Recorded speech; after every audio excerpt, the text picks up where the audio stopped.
Agora sim, abra sua Bíblia no Evangelho de João, capítulo 11.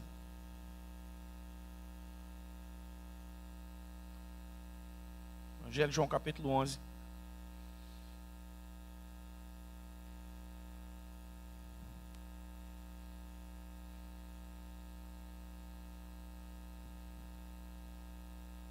Nós vamos ler do versículo 1 ao versículo 43. Então se segure aí e acompanhe comigo a leitura. Havia um homem chamado Lázaro. Ele era de Betânia, do povoado de Maria e de sua irmã Marta. E aconteceu que Lázaro ficou doente. Maria, sua irmã, era a mesma que derramara perfume sobre o Senhor e lhe enxugara os pés com os cabelos. Então, as irmãs de Lázaro mandaram dizer a Jesus: Senhor, aquele a quem amas está doente. Ao ouvir isso, Jesus disse: essa doença não acabará em morte. É para a glória de Deus, para que o Filho de Deus seja glorificado por meio dela.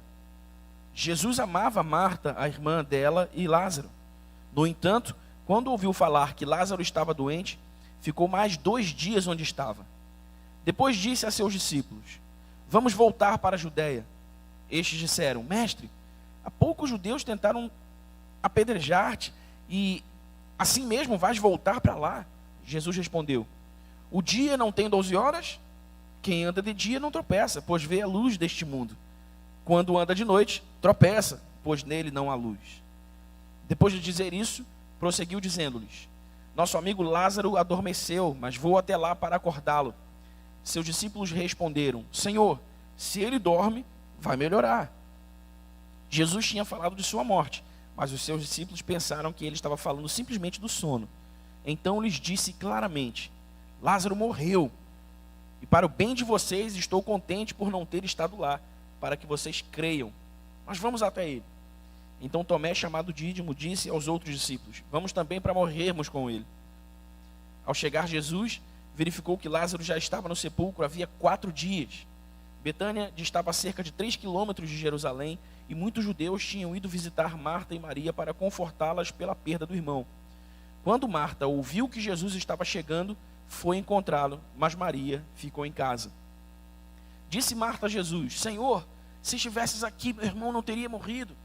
Mas sei que mesmo agora Deus te dará tudo o que pedires. Disse-lhe Jesus: o seu irmão vai ressuscitar. Marta respondeu: eu sei que ele vai ressuscitar na ressurreição, no último dia. Disse-lhe Jesus: eu sou a ressurreição e a vida. Aquele que crê em mim, ainda que morra, viverá. E quem vive e crê em mim, não morrerá eternamente. Você crê nisso? Ela lhe respondeu: sim, Senhor, eu tenho crido que tu és o Cristo, o Filho de Deus que devia vir ao mundo. E depois de dizer isso, foi para casa e, chamando à parte Maria, disse-lhe: o mestre está aqui, está chamando você. Ao ouvir isso, Maria levantou-se depressa e foi ao encontro dele. Jesus ainda não tinha entrado no povoado, mas estava no lugar onde Marta o encontrara. Quando notaram que ela se levantou depressa e saiu, os judeus que estavam que a estavam confortando em casa, seguiram-na, supondo que ela ia ao sepulcro para ali chorar. Chegando ao lugar onde Jesus estava e vendo-o, Maria prostou-se aos seus pés e disse: Senhor, se estivesses aqui, meu irmão não teria morrido. Ao ver chorando Maria e os judeus que a acompanhavam, Jesus agitou-se no espírito e perturbou-se. Onde o colocaram? Perguntou ele. Vem e vê, Senhor, responderam eles. Jesus chorou. Então os discípulos disseram: vejam como ele o amava. Mas alguns deles disseram: ele que abriu os olhos do cego não poderia ter impedido que este homem morresse? Jesus, outra vez, profundamente comovido, foi até o sepulcro. Era uma gruta com uma pedra colocada à entrada. Tirem a pedra, disse ele. Disse Marta, irmã do morto: Senhor, ele já cheira mal, pois já faz 4 dias. Disse-lhe Jesus: não falei que se você cresce veria a glória de Deus? Então tiraram a pedra. Jesus olhou para cima e disse: Pai, eu te agradeço porque me ouviste. Eu sei que sempre me ouves, mas disse isso por causa do povo que está aqui, para que creia que tu me enviaste. Depois de dizer isso, Jesus bradou em alta voz: Lázaro, venha para fora. O morto saiu, com as mãos e os pés envolvidos em faixas de linho e o rosto envolto num pano. Disse-lhe Jesus: tirem as faixas dele e deixem-no ir. Diga aleluia. Esta é a palavra de Deus, uma passagem dos evangelhos bastante conhecida. Certamente você já ouviu um sem número de sermões pregados sobre esta passagem. Mas, como diz um amigo meu, pregar é bater no mesmo lugar. Então, nunca é demais ouvir mais de uma vez um novo sermão sobre uma mesma passagem. E eu quero observar com você, nessa história de Lázaro, algumas coisas que nós devemos aprender para o tempo em que esperamos a ação de Deus sobre quaisquer que sejam as causas para as quais nós o esperamos. Certamente você, assim como eu, exatamente agora, está esperando a ação de Deus sobre uma determinada causa da sua vida, na sua vida, para um fim qualquer que você deseja. Sim ou não? Todos nós. Em alguma área da vida estamos esperando uma ação de Deus. Estamos esperando um mover de Deus para mudar as circunstâncias em que estamos vivendo, para tornar diferente aquilo que nós já talvez até nem creiamos mais que pode ser diferente. Então esta reflexão é para mim, é para você, é para nós, a respeito do que Jesus fez por Lázaro, e como cada movimento de Jesus nos ensina uma lição, como cada movimento de Jesus do seu caminho até a ressurreição de Lázaro nos ensina valiosas lições de fé para nós. E a primeira dessas lições está aí no versículo 3. Versículo 3 diz assim: então as irmãs de Lázaro mandaram dizer a Jesus: Senhor, aquele a quem amas está doente. Vamos aproveitar e ler o 4 novamente também. Ao ouvir isso, Jesus disse: essa doença não acabará em morte, é para a glória de Deus, para que o Filho de Deus seja glorificado por meio dela. Os versículos 3 e 4 nos ensinam aqui duas lições valiosas. A primeira é que nós devemos sempre falar com Jesus sobre as nossas lutas e sobre as nossas aflições. Ele mesmo nos ensinou a pedir por nossas necessidades. Em Mateus capítulo 7, versículo 7, nós lemos: pedi e dar-se-vos-á.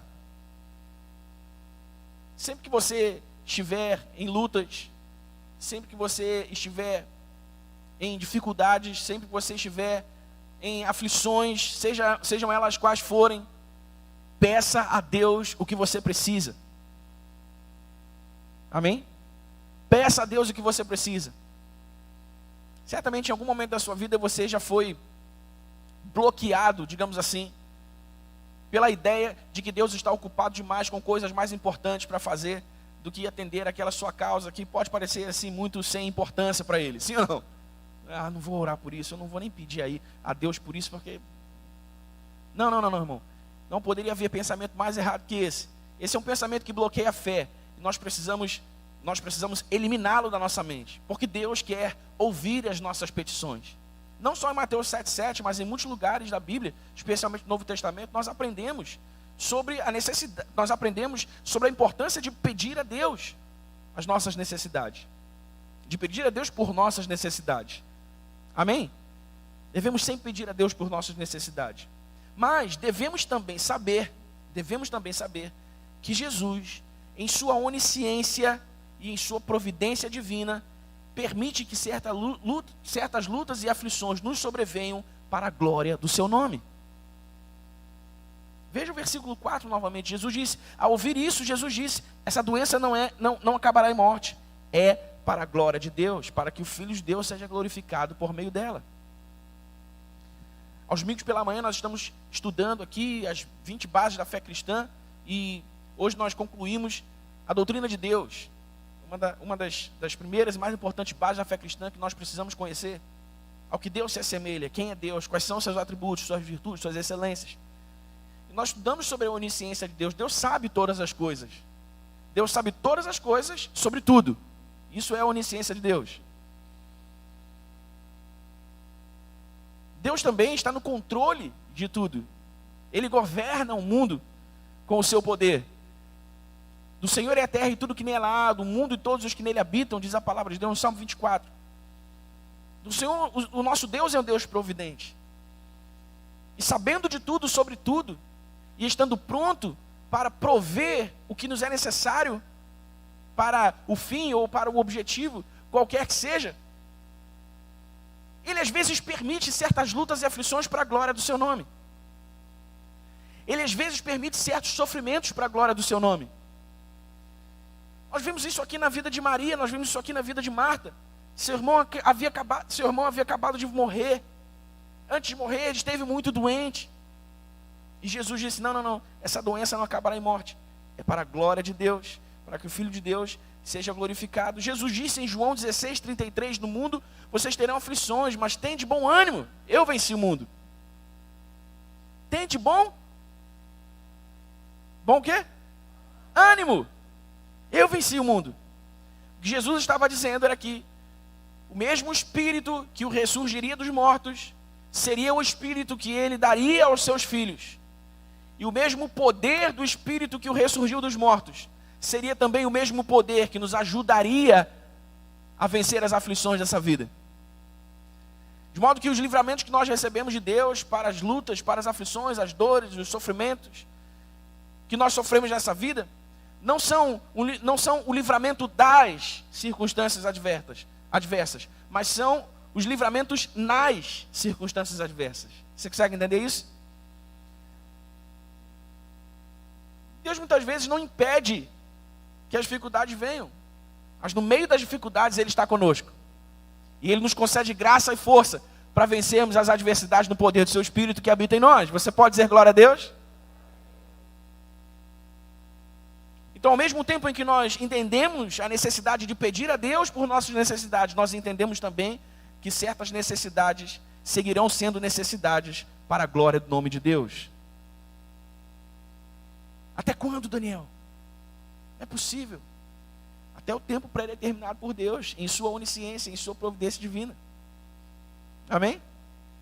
É melhor, presta atenção, irmão, é melhor sofrer um sofrimento com Deus para um fim glorioso, do que sofrer um sofrimento sem Deus para um fim desconhecido. Sim ou não? Sim ou não?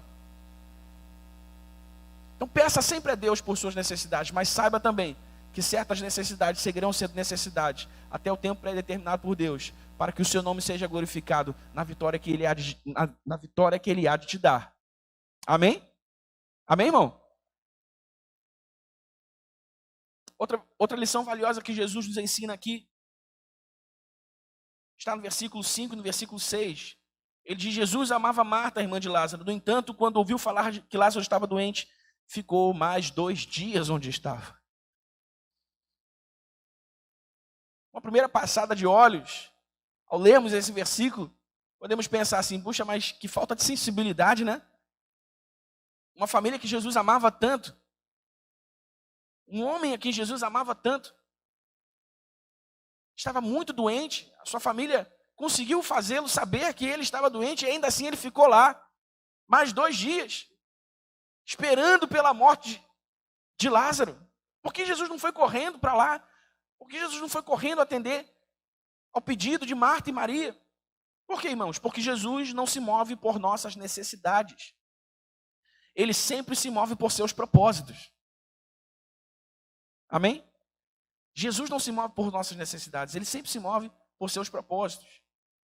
Os seus propósitos incluem a satisfação das nossas necessidades, mas não são as nossas necessidades que o movem. Você consegue entender isso? Jesus não vai vir correndo para te atender e te livrar do seu sofrimento só porque você está clamando mais alto do que você clamou ontem hoje. Só porque você está fazendo parecer mais necessário hoje do que foi ontem. Não. Ele vai vir e vai intervir na sua circunstância de acordo com o seu propósito. É por isso que a melhor coisa que a gente pode fazer é descansar na graça de Deus. Você lembra do apóstolo Paulo? Quando o apóstolo Paulo estava lá sendo afligido por aquilo que ele chamou de espinhos na carne, e ele pediu livramento ao Senhor, e o Senhor disse para ele assim, Paulo, a minha graça te basta. A minha graça te basta. E ele continuou sendo afligido. Você lembra disso? Deus tem propósitos em tudo que faz. Amém? Amém, irmãos? Deus tem propósito em tudo que faz. Deus não faz nada ao esmo. Deus não faz nada por acaso, à toa. Tudo está dentro do plano redentivo eterno de Deus e dentro também dos seus propósitos para fazer cumprir-se esse plano em nós e através de nós. Então nós descansamos na graça e dizemos: Senhor, seja qual for o fim que o Senhor tem para mim, que a tua graça me ajude a suportar, que a tua graça me ajude a esperar, que a tua graça me ajude a permanecer firme e de pé durante o tempo que necessário for, até que a vitória que o Senhor tem para mim me seja dada e o teu nome seja glorificado. Amém? Uma das maiores operações da maturidade cristã, irmão, é nos livrar desse pensamento infantil de que se nós gritarmos mais alto, se nós chorarmos mais alto, se nós espernearmos um pouquinho mais, Jesus vem então e faz a nossa vontade. Esse é um pensamento infantil. E por causa desse pensamento infantil, pasme você, tem muita gente que até abandona a fé. Porque pensa: eu achei que Jesus fosse fazer minha vida mais fácil. Eu oro, as coisas não mudam. Então não, então eu não quero saber de Jesus, então eu não quero saber da igreja. Você conhece história de gente assim? História de gente assim? Eu achei que as coisas fossem melhorar, mas pioraram. Eu não quero esse negócio de igreja, eu não quero esse negócio de Jesus, não. É um pensamento infantil mesmo. Mas à medida em que nós amadurecemos na fé e conhecemos o Deus a quem nós servimos por amor, por gratidão ao que Ele fez por nós através de Cristo Jesus, nós entendemos que Ele não se move por nossas necessidades, mas pelos seus propósitos. E que Ele é um Pai perfeito, com propósitos perfeitos para os seus filhos. E que de acordo com esses propósitos, Ele diz sim, Ele diz não, Ele desespera, Ele faz, Ele não faz, Ele dá, Ele não dá. E que muitas vezes nós não vamos entender mesmo porque Ele faz as coisas do jeito que faz. Mas descansando na sua graça, nós reconhecemos que somos criaturas limitadas, criados por um Deus ilimitado, e que a nossa consciência limitada de Deus nos permitirá saber dele apenas o que ele nos der a conhecer de si mesmo. Deuteronômio 29 diz: as coisas encobertas são para o Senhor, as reveladas são para nós, para os nossos filhos e para os filhos dos nossos filhos. Então nós descansamos na graça. Descansamos na graça e reconhecemos que Deus age por propósitos. Amém? Outro dia o Rafa pregou aqui, né? Não é porque Deus faz as coisas, mas é para que Deus faz as coisas. Qual o propósito? O porquê indica a causa, né, irmão? O para que indica propósito. E o que a gente sempre diz aqui, você não fica perguntando para Deus por quê. O que causou isso? O que provocou isso? Não, mas para quê? Ou seja, qual o fim? Qual o destino? Qual a lição? Qual é o aprendizado proposto por Jesus em determinadas circunstâncias que eu estou vivendo? Então, irmãos, quando você ora e aparentemente você não é atendido imediatamente ou no tempo em que você gostaria de sê-lo, não é porque Deus é mau, não é porque Deus está de mau humor, não é porque Deus pensa que você não orou corretamente. É porque Ele não age por suas necessidades, Ele age por seus propósitos. Amém? Amém, irmãos? Pode parecer meio caótico isso, né, irmão? Mas não é não. Isso é o que a maturidade faz. Nos faz entender que a vida, ela muitas vezes nos colocará em dinâmicas desagradáveis, desconfortáveis, às vezes até mesmo dolorosas. Mas que porque Jesus está conosco, tudo terminará bem. Amém, irmão? Jesus disse: eu estarei convosco todos os dias até a consumação dos séculos. Ele disse: olha, tenham bom ânimo, eu venci o mundo. Meu espírito estará em vocês. E com ele o meu poder estará em vocês. A minha autoridade estará em vocês. A minha força estará em vocês. A minha graça estará em vocês. As minhas excelências, as minhas virtudes estarão em vocês. Eu estarei com vocês. Fiquem firmes, tenham bom ânimo.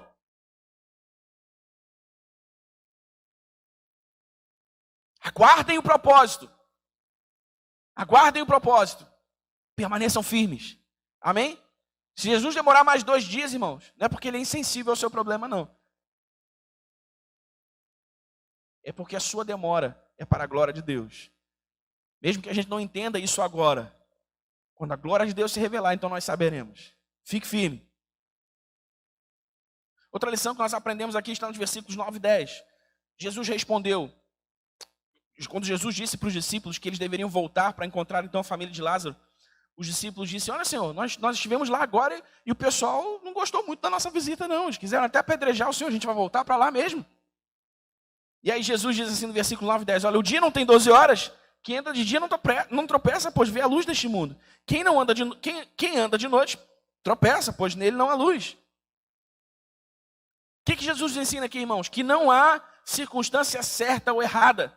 Não há circunstância própria ou imprópria. Quando Jesus se levanta para cumprir seus propósitos, nada pode detê-lo. Amém? Assim seja. Nada pode detê-lo. Vai voltar para lá, Jesus? Tentaram te matar lá agora mesmo. Ué, o dia não tem 12 horas. Estamos andando de dia. Quem anda de dia não tem medo de tropeçar, não. Quem anda de dia vê a luz desse mundo. Se a glória do Pai está lá e é lá que a gente precisa ir, se esse é o propósito, nós vamos. Não há circunstância própria ou imprópria, certo ou errado, irmão. Boa ou ruim. Quando Jesus se levanta para cumprir o seu propósito na sua vida, nada pode detê-lo. É por isso que eu disse, descanse na graça, fique firme, aguardando até o dia pré-determinado por Deus, para que o seu propósito se cumpra na sua vida. E para que esse seu sofrimento, essa sua luta, essa sua dor, encontre então um sentido. E possa operar em você o crescimento que deve operar, para levá-lo à maturidade cristã e a um melhor entendimento de quem Deus é, de como Deus age. Segure-se, aguente firme, descanse na graça, porque quando ele se levanta para agir, nada pode detê-lo. Quando ele se levanta para cumprir o seu propósito, nada pode detê-lo. Em Isaías 43, versículo 13, a Bíblia diz, agindo Deus, quem impedirá? Quem impedirá? Sabe, irmãos, nós precisamos garantir que tudo o que está ao nosso alcance fazer, seja feito. Precisamos garantir que tudo o que pudermos fazer, façamos. E depois disso, nós esperamos o agir de Deus. Ah, mas não há mais nada para fazer, Daniel.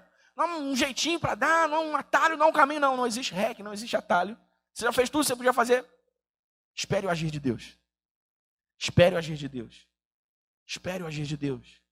Continue crendo. Continue firme. Tenha bom ânimo. Espere o agir de Deus. Ele há de cumprir os seus propósitos. Que você está vivendo, que você está passando, agora mesmo, não é para a sua morte, é para a glória de Deus. Amém, irmãos? Aleluia. Outra lição, está aí no versículo 11 e 12.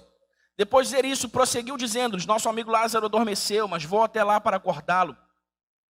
Seus discípulos responderam, Senhor, ele dorme, vai melhorar. Jesus tinha falado de sua morte, mas os seus discípulos pensaram que ele estava falando simplesmente do sono. O que isso nos ensina? Isso nos ensina que a perspectiva de Jesus é diferente da perspectiva dos homens. Às vezes você esperneia, você fica zangado, você faz beicinho, você faz malcriação, porque você tem uma perspectiva, você está vendo a coisa toda por uma lente. Mas Deus vê por outra lente, a perspectiva de Deus vê de outra maneira. Abra sua Bíblia, em Isaías capítulo 55. Livro do profeta Isaías, capítulo 55. Esta também é uma passagem bastante conhecida do Antigo Testamento. Mas eu quero que você abra a Bíblia e leia mesmo. Você veja, está aí, é a palavra dele. Isaías 55, 8 e 9. Diz assim, pois os meus pensamentos, são palavras do próprio Deus por meio da boca do profeta Isaías. Pois os meus pensamentos não são os pensamentos de vocês, nem os meus caminhos são os seus caminhos, declara o Senhor. Assim como os céus são mais altos do que a terra, também os meus caminhos são mais altos do que os seus caminhos, e os meus pensamentos mais altos do que os seus pensamentos. Você entendeu isso, irmão? Jesus estava falando de uma coisa, Jesus falou uma coisa, os discípulos entenderam outra. Jesus estava se referindo, Jesus estava falando da morte, Jesus usou o sono para se referir à morte, porque ele já sabia que Lázaro ressuscitaria. Então era mesmo como uma soneca de 4 dias. Mas os discípulos acharam que ele estava falando do sono mesmo. Não, então ele vai acordar. Você vê como a nossa perspectiva é sempre muito limitada. Você vê como a gente sempre vê muito a curta distância. Mas Deus diz, olha, os meus pensamentos são mais altos. São mais altos.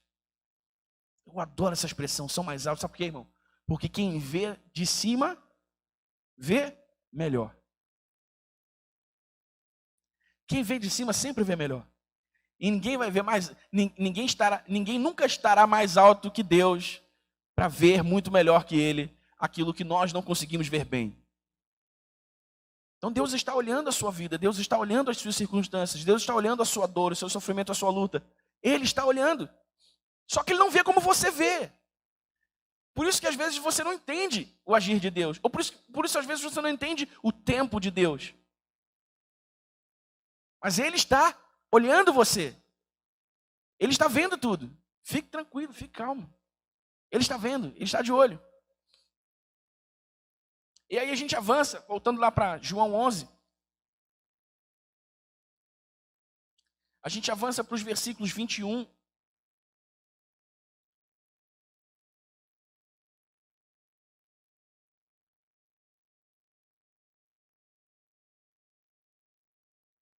Do 21 ao 27. Disse Marta a Jesus, Senhor, se estivesses aqui, meu irmão não teria morrido. Mas sei que mesmo agora Deus te dará o que te pedires, tudo o que pedires. Disse-lhe Jesus, o seu irmão vai ressuscitar.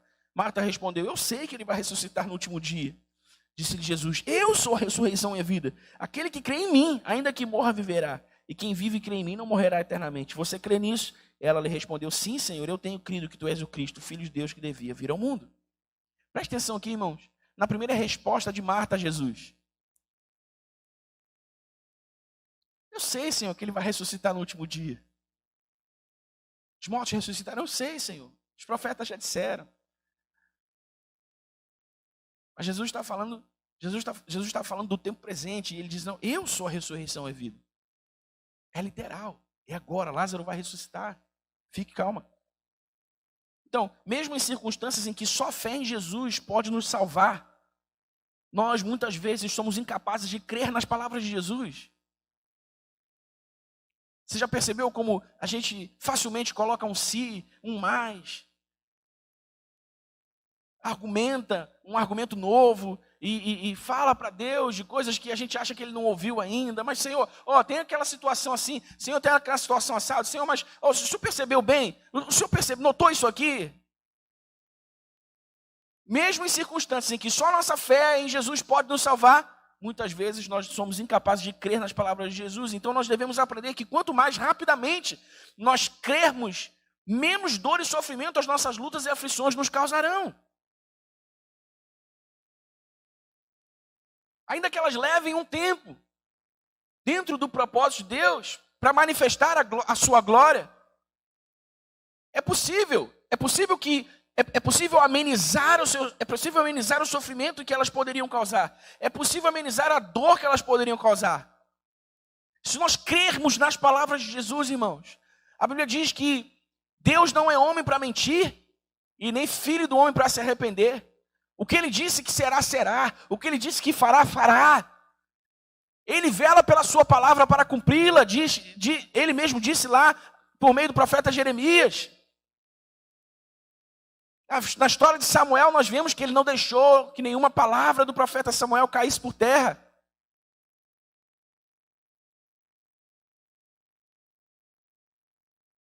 Você consegue crer nisso, irmão? Você consegue crer nisso de verdade? Você consegue descansar nisso?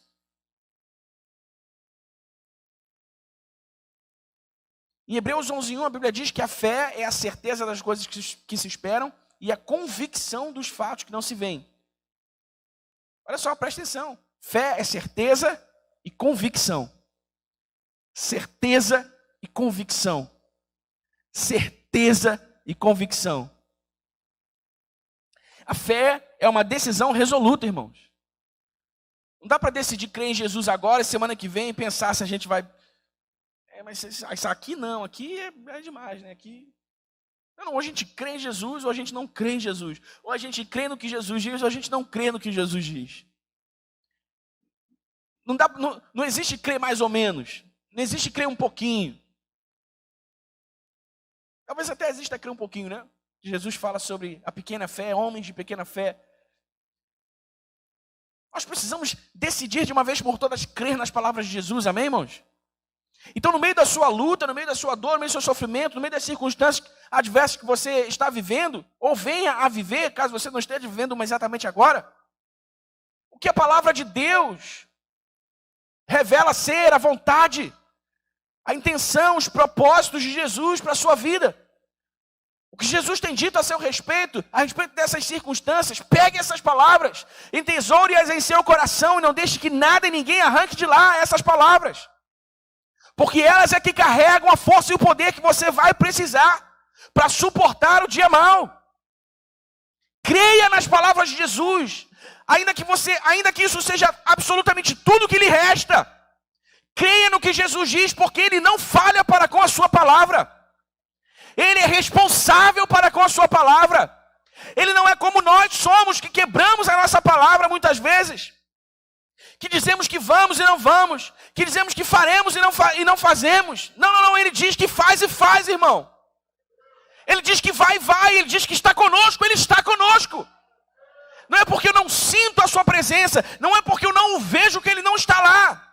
O problema está na decodificação que a minha alma faz da sua presença aqui e agora. O problema está na minha baixa consciência da sua presença aqui e agora, mas o fato é que Ele está aqui. O fato é que Ele está lá. O fato é que Ele está comigo. O fato é que Ele está com você no meio do seu fogo, no meio da sua dor. E Ele diz para você, fique comigo, creia, tenha bom ânimo. Ele vai ressuscitar. Ai, Senhor, eu sei que Ele vai ressuscitar no último dia. Ai, Senhor, blá, blá, blá, blá, blá, blá, blá, blá. A gente fica falando, sabe? A gente fica interrompendo Jesus. Jesus disse, irmão, então tá bom, tá dito. Fique firme, pega essa palavra, fique firme e siga em frente. Siga em frente, siga em frente, siga em frente, siga em frente. Jesus disse, foi Ele que disse, foi Ele que disse. Amém? Fé é uma decisão resoluta. Posso decidir crer hoje, amanhã eu vou ver se eu vou crer. Dependendo, né, das condições aí de temperatura e pressão, eu vou crer. Aí depois da manhã eu creio mais um pouquinho, hoje não.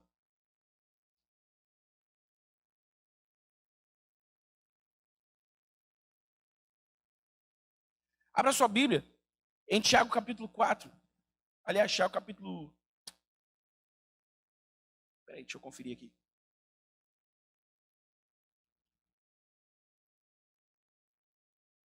Tiago capítulo 4.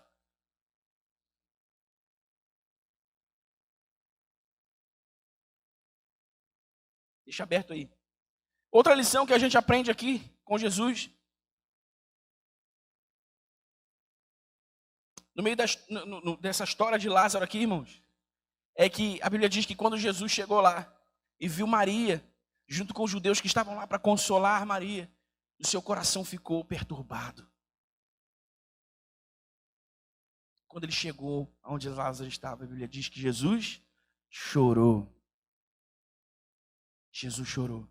Olha o que diz a Bíblia em Tiago capítulo 4, versículo 5. Ou vocês acham que é sem razão que a Escritura diz que o Espírito que Ele fez habitar em nós tem fortes ciúmes? Uau! O Espírito que Ele fez habitar em nós tem fortes ciúmes. O que isso quer dizer, irmão? Isso quer dizer que Jesus não está alheio a nós.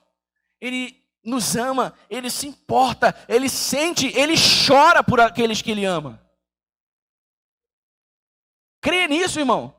Jesus chorou por Lázaro, Jesus também pode chorar por você. Ele se importa, Ele se preocupa, Ele sente. O seu espírito arde em ciúmes, Ele tem zelo por nós, irmãos. Nós somos seus filhos. A Bíblia diz que nós somos como a menina dos olhos de Deus. Olha que coisa linda. A menina dos olhos de Deus. A menina dos olhos talvez seja o lugar mais sensível do seu corpo. Não é? Ninguém consegue ficar mexendo aí na menina dos olhos de ninguém. Porque é sensível. Você está na vista de Deus. No radar de Deus. Não se sinta sozinho, perdido. Não se sinta... Aliás, talvez você até se sinta perdido e sozinho, mas você não está. Amém? Você não está. Nós cantamos, traz vida aos sepulcros. Não há nada morto que ele não possa ressuscitar, irmãos. Ele tem ciúmes, ele se importa. Ele se importa. De novo, não é porque a gente não sente, não é porque a gente não percebe, que não é. Ele se importa. Volta lá para João 11.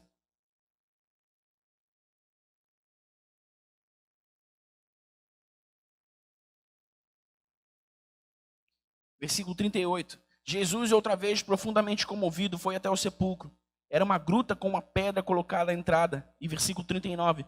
Tirem a pedra, disse ele.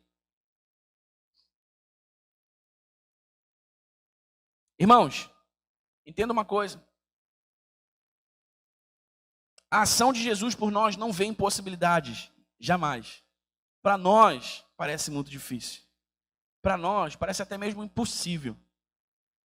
Para nós, parece assim uma coisa incontornável. Para nós, parece uma coisa sem solução. Parece uma coisa assim que, cara, eu acho que não vai dar mesmo. Eu acho que é melhor deixar para lá, é melhor esquecer isso. Mas a Bíblia diz, em Lucas 1, versículo 37, que para Deus não há impossíveis. Não há impossíveis. Jesus chegou lá. Lázaro já estava morto havia 4 dias. Marta disse para ele, Jesus, já tem 4 dias. A gente vai abrir mesmo esse sepulcro? Jesus, tira a pedra. O que a gente aprende aqui, irmão? A gente aprende que para que os milagres de Jesus aconteçam, nós devemos remover a pedra da incredulidade dos nossos corações. Porque a incredulidade bloqueia a ação de Deus. Não porque ele não seja poderoso para vencê-la, mas porque ele decidiu agir pela fé daqueles que creem no seu nome. A Bíblia diz nos evangelhos que Jesus chegou a uma certa cidade e não pôde operar muitos milagres lá, porque o povo era incrédulo. A Bíblia diz que Jesus só pôde curar alguns poucos doentes, porque havia muita incredulidade. E olha, veja o que a Bíblia diz, Jesus não pôde, não porque ele não tenha poder, não porque ele não tivesse poder, porque ele era Deus. E Deus é onipotente, mas porque ele escolheu agir por meio da fé. Então, se ele escolheu agir por meio da fé, e o que nós estamos esperando é uma intervenção sobrenatural dele na nossa vida, na nossa história, se o que nós estamos esperando é um milagre, seja ele qual for, é nossa responsabilidade remover a pedra da incredulidade para que ele faça o que só ele pode fazer. Ele disse, removam a pedra, tirem a pedra. Jesus não foi lá e ele mesmo tirou a pedra. Jesus não foi lá e ele mesmo disse uma palavra e a pedra se espatifou. Não, ele disse, olha aí, tirem a pedra. Vocês vão participar desse negócio comigo, vem cá, tirem a pedra aí. Tirem a pedra. Sabe o que acontece, irmão? O que acontece é que Jesus, na vida de muitos de nós, presta atenção, o que acontece é que Jesus, na vida de muitos de nós, está agora mesmo parado em frente a um sepulcro qualquer aí. Talvez o seu casamento, suas finanças, sua vida profissional, sua vida acadêmica, sua vida sentimental, sua vida amorosa, o que for. Jesus está parado em frente a um sepulcro, está dizendo assim, tire a pedra. E a gente, Jesus, isso, aquilo, outro lá também. E tem isso, e tem aquilo. A gente está argumentando, a gente está falando. Jesus está esperando. Tirem a pedra. Tirem a pedra. A gente só precisa remover a pedra da incredulidade, irmão. Só isso. Jesus passa o radar procurando fé. Onde ele vê fé, diz, agora eu posso fazer, agora eu posso agir. Aqui não é uma pedra, é um sepulcro aberto. Eu só preciso chamar o morto para fora. Você entendeu isso, irmão? Então seja o que for, um casamento quebrado, finanças quebradas, seja o que for, creia que em Jesus há provisão para absolutamente todas as necessidades do ser humano, a partir do pecado. A provisão para o problema do pecado. Há um novo nascimento esperando por você. Se você já nasceu de novo, há uma santificação sendo operada pelo Espírito de Deus em você. e a provisão de Deus para todas as suas necessidades. Todas. Ah, mas será que esse problema aqui Deus resolve, Daniel? Para Deus não há impossíveis. O casamento está tão ruim, Daniel, que eu acho que não tem mais jeito. Para Deus não há impossíveis. Pare de ficar dando desculpas a si mesmo e remova a pedra da incredulidade. Decida crer de uma vez por todas. Se agora só Deus pode agir, então deixe que Ele ressuscite esse morto. Apenas tire a pedra da incredulidade no meio do caminho dele. Amém, irmão? Por quanto tempo eu não sei. Eu gostaria que fosse por algumas horas apenas. Mas pode levar alguns dias, pode levar algumas semanas, pode levar alguns meses, pode levar anos, eu não sei. Pode ser que o tempo de Deus seja o tempo da sua fé. Pode ser que o tempo de Deus seja o tempo de você remover a pedra da incredulidade no meio do caminho. Na Bíblia, a palavra tempo é traduzida a partir de dois originais. Cronos, o grego cronos e o grego kairos, ou kairos. O cronos é o tempo como nós o controlamos. O tempo que a gente conta no relógio. O tempo que a gente conta no dia. O kairos é uma oportunidade dentro do tempo. É o tempo dentro do tempo. Sabe o que é isso, irmão? Então, o tempo que nós controlamos é o tempo kairos, mas o tempo de Deus é o tempo cronos, mas o tempo de Deus é o tempo kairos. Então, durante o tempo em que nós controlamos, nós cremos. E Ele vê durante o tempo em que nós controlamos a nossa fé. E em contrapartida da nossa fé, o kairos, uma oportunidade dentro do tempo para agir. Só tire a pedra, irmão. Só tire a pedra. Para de ficar comentando, para de ficar falando, já falou demais, você já falou demais, para de falar. Deixe Deus ressuscitar esse morto. Deixe Deus ressuscitar esse morto. Pega a sua palavra, encontre os versículos que você precisa para alimentar o seu espírito, coloque neles a sua fé e diga: Senhor, aqui está toda a minha fé. Hoje eu decido retirar essa pedra. Hoje eu decido remover toda a incredulidade. Hoje eu decido abrir o caminho. Hoje, Senhor, eu decido abrir espaço. Hoje eu decido abrir espaço. O Senhor tem espaço, pode vir e fazer o milagre. Pode vir e operar a sua obra. Amém, meu irmão? Aleluia.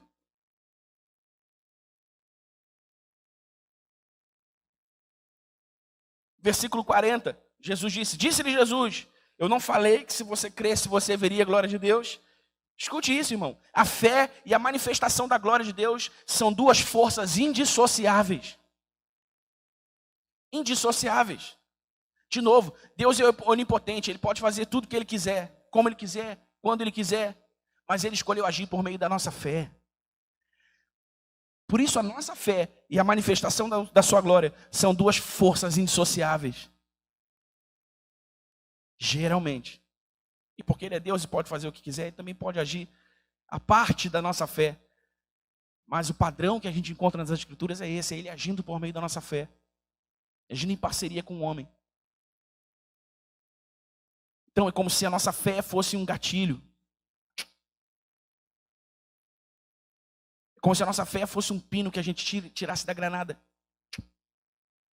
Já era. Não dá para botar o pino de volta. Tirou a granada, tirou o pino, a granada vai explodir. Eu nem sei se estou falando bobagem aqui. Dá para botar pino de volta na granada? Dá, né? Acabei de falar uma bobagem aqui, eu me dei conta. Não fui militar não, mas me ocorreu aqui que esse pino pudesse voltar para o lugar. Mas vamos lá, né? Você tira o pino. Você colocar o pino de novo, a granada não explode. Beleza, o milagre não acontece. Então, se você vai tirar o pino, irmão, que seja de uma vez por todas. Se você vai tirar o pino, que seja para a granada explodir. Se você vai tirar o pino, se você vai remover a pedra, que seja para não colocar no lugar de novo. Se você vai crer, que seja para sempre. Se você vai crer, que seja para não descrer amanhã. Amém? Cara, eu sei que pode parecer difícil. De acordo com com as circunstâncias diversas que todos nós vivemos, para alguns de nós pode parecer muito difícil mesmo. Mas Jesus disse que é possível. De novo, a gente volta aqui, olha. Se Ele disse, está dito. Se Ele disse que é possível, é porque é possível. e essa, obviamente, não é a palavra ideal para isso, mas para que se entenda, né? Essa é a mágica da vida cristã, irmão. Essa é a mágica da vida de fé. Onde a gente acha que se há uma palavra de Jesus, se há uma promessa de Jesus, se Jesus está lá em frente ao sepulcro para ressuscitar esse morto, então Ele vai ressuscitar. Você só precisa crer. A fé e a manifestação da glória de Deus são duas forças indissociáveis. Você quer ver a manifestação da glória de Deus na sua vida, irmão? Você precisa decidir crer e continuar crendo. Crer e continuar crendo. Amém? Amém, irmão? Você não precisa abrir a sua Bíblia, mas em Tiago capítulo 1, do versículo 5 ao versículo 8, a Bíblia diz que aqueles que têm falta de sabedoria podem pedir a Deus, que a todos dá livremente, e não nega. E não nega. Mas aí, nos versículos seguintes, Tiago diz assim, olha, mas não pense que receberá de Deus coisa alguma o homem que é de ânimo dobre. O homem que uma vez está bem, outra vez está mal. Uma vez está crendo, outra vez não está crendo. Uma vez está, fortinho, outra vez está fraquinho. Não pense tal homem que receberá de Deus coisa alguma, porque é inconstante. É como a onda do mar que vai e vem, inconstante em todos os seus caminhos. Quem é o homem que recebe de Deus aquilo que precisa, irmão? Aquele que é constante, aquele que não é como a onda do mar que fica indo e vindo, aquele que crê de uma vez só e crê para sempre.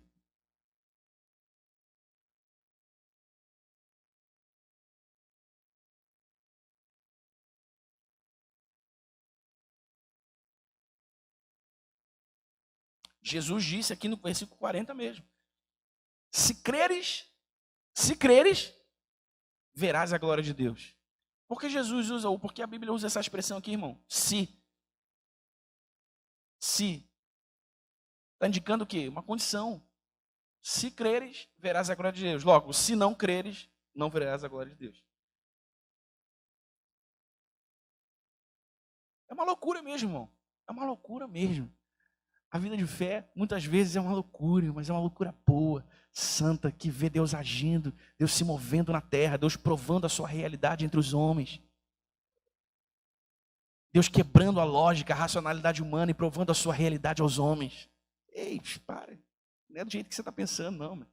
Essa continha que você está fazendo aí, não é nessa continha que você está fazendo, não. Peraí, deixa eu fazer a coisa de um jeito, para você saber que não tem nada a ver com o que você está entendendo, pensando, com o que você sabe. E ele faz. Mas é preciso haver fé. Preciso haver fé. E por fim, nos versículos 43 e 44, nós lemos, depois de dizer isso, Jesus bradou em alta voz, Lázaro, venha para fora. O morto saiu com as mãos e os pés envolvidos em faixa de linho e o rosto envolto num pano. E disse-lhe Jesus, tirem as faixas dele e deixem-no ir. Quando Jesus brada, tudo o que está morto volta a viver. Quando Jesus brada, saia para fora, tudo o que está morto volta a viver. Se você crê, essa pode ser a noite em que a glória de Deus vai se manifestar na sua vida. Se você crê, essa pode ser a noite em que Deus vai bradar sobre a sua vida. Deus vai bradar sobre o seu sepulcro. Deus vai trazer de volta aquilo que morreu. Deus vai ressuscitar aquilo que já não vive mais. Você pode crer nisso, meu irmão? Se você crer, você verá a glória de Deus.